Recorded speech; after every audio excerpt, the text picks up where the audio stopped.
Bonjour et bienvenue dans cette troisième vidéo du guide pour la System Identification Toolbox pour MATLAB. Dans cette vidéo, nous allons nous intéresser à la troisième section de l'interface graphique, servant à la validation des modèles.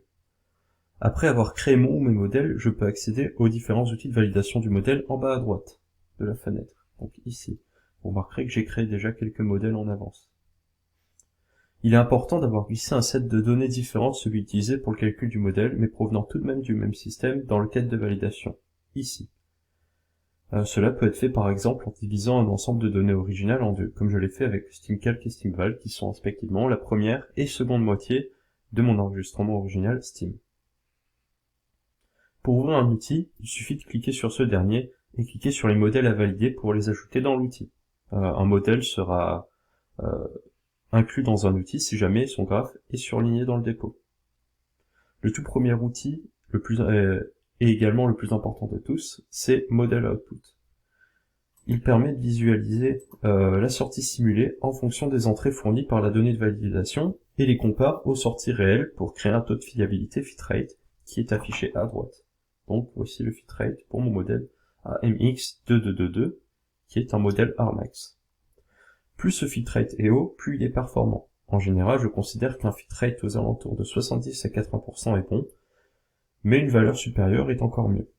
La courbe noire correspond à la sortie réelle donnée par StimVal, et celle de couleur à la sortie simulée. Je peux mettre plusieurs graphes dans l'outil, et il donnera alors plusieurs fitrates. Une fois le test précédent validé, je peux passer au second test le plus important. Il s'agit de Model Resids, qui calcule les résidus entre la sortie simulée et la donnée de validation. Donc c'est celui-ci. Vous remarquerez qu'il y a deux graphes. Seul un de ces graphes m'intéressera en fonction du modèle à valider. Par exemple, pour un modèle ARCS, c'est le premier graphe qui m'intéresse, et pour un Armax, c'est le second. Donc, je vais regarder pour mon modèle Armax, le second graphe. Si le tracé est contenu dans le guide en pointillé, donc ce guide-ci que vous pouvez voir en haut et en bas, alors le modèle valide le test. Il m'est possible d'ajuster ce guide dans le menu en haut, ici, avec Set Confidence Level. Mais si le modèle ne passe pas le test à 99%, qui est le test de base, ce n'est pas la peine de continuer. Maintenant, on peut voir avec mon modèle Armax, il passe également le test puisqu'il est contenu dans le guide du haut. Ces deux tests suffisent généralement à dire si un modèle est validé ou non. Les prochains outils permettent de vérifier que le modèle se comporte bien comme attendu et respecte le cahier des charges. L'outil suivant, Transient Response, permet de tracer les réponses du modèle à un échelon et une impulsion. On peut choisir le type de graphe dans le menu en haut dans Options, avec Step Response et Impulse Response. Vous pouvez voir le graphe évoluer. Cela permet entre autres de vérifier que le retard est correct, calculer les temps de réponse à 95% par exemple, et ainsi que voir que si le système présente des oscillations. Vous pouvez voir qu'ici, j'ai une très légère oscillation. L'outil suivant, Frequency Response, trace la réponse fréquentielle du modèle. On peut l'utiliser pour s'assurer que le modèle présente les bonnes résonances, des marges de gain et de phase satisfaisantes, et tout ce qu'on peut faire avec un diagramme fréquentiel. Ensuite, Zeros and Poles trace les pôles et zéros du modèle. Je peux me servir de cet outil pour vérifier la stabilité de mon modèle en fonction de la position des pôles et zéros, voire même si j'ai de la marge pour affiner mon modèle en déplaçant légèrement ces pôles, permettant ainsi d'échanger de la stabilité contre de la vitesse. Donc, vous pouvez voir ici, pour mon Armax, les pôles représentés par des X et les zéros représentés par des O. Ensuite, Noise Spectrum trace le spectre des perturbations du modèle. On peut ainsi voir quelles gammes de bruit sont coupées par le modèle.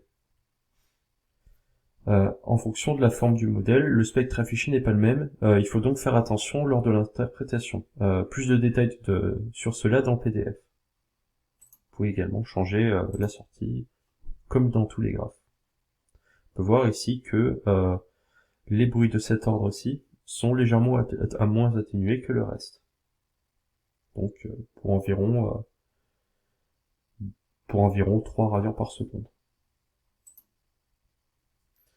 Enfin, nous arrivons aux outils pour les modèles non linéaires. Le premier de ces outils est NonLinearArcs, et il n'est disponible que si un tel modèle existe déjà. Donc dans mon cas, un tel modèle existe déjà, il s'agit de NLARX1. Il permet de visualiser la non-linéarité du modèle en fonction de deux régresseurs au choix.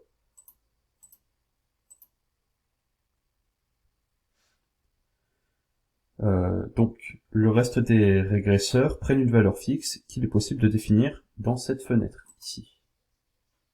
Donc vous voyez le reste des régresseurs. Et les deux régresseurs qui vont varier sont ici. Il est possible de sélectionner la sortie sur laquelle je vais travailler ici. Et grâce à ces listes déroulantes, quels régresseurs vont varier. Et ici, leurs intervalles de variation. En appuyant sur Apply, vous verrez que le graphe est mis à jour. Par exemple, ici je vais changer. Ici le graphe est mis à jour. Et je peux faire pivoter ce graphe en 3D en allant dans Style et en sélection Rotate 3D.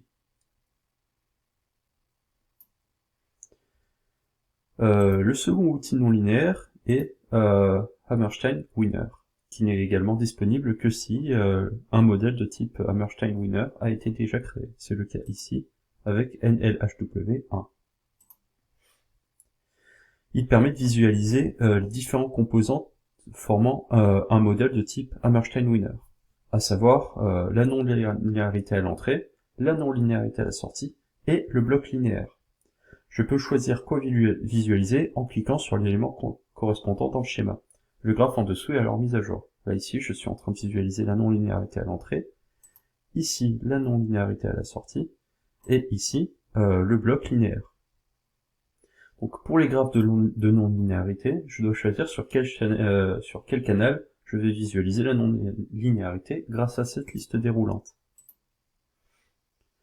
Pour le bloc linéaire, je dois tout d'abord choisir un couple entrée-sortie dont je vais visualiser la réponse grâce à cette liste déroulante, et enfin le type de graphe qui sera tracé grâce à cette liste déroulante-ci. Cela conclut donc cette avant-dernière vidéo. Vous devriez maintenant avoir une bonne idée du fonctionnement de chaque section de l'interface graphique. Il ne reste donc qu'à les mettre en lien entre elles afin de procéder à la création d'un modèle du début à la fin.